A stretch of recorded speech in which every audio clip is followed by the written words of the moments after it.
Encontrarme físicamente encuentro bien, ya que no he parado, no he tenido vacaciones, pero bueno, psicológicamente está ahí bien también porque el estar aquí con el Valencia y la oportunidad que me están dando pues es bastante buena. Sí, yo he intentado que fuera gol,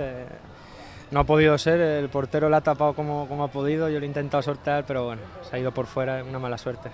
Se nota que falta por mejorar muchas cosas físicamente, estamos pocos días juntos y el hecho de trabajar día a día pues se mejorarà. Bueno, la veritat és que estic molt content perquè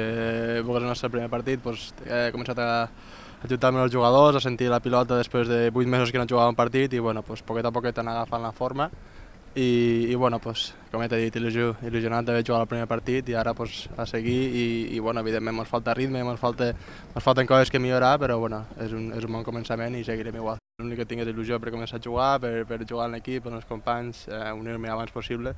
y todo lo que sigue va pues endavant. La veritat és que tengo molta il·lusió y moltes ganes. Ya sabía más o menos el estilo de juego que quieren encaucar aquí, por lo tanto creo que todos buscamos lo mismo, hay jugadores del mismo estilo, por lo tanto nos entendemos bien y fácilmente nos hemos podido poner a jugar.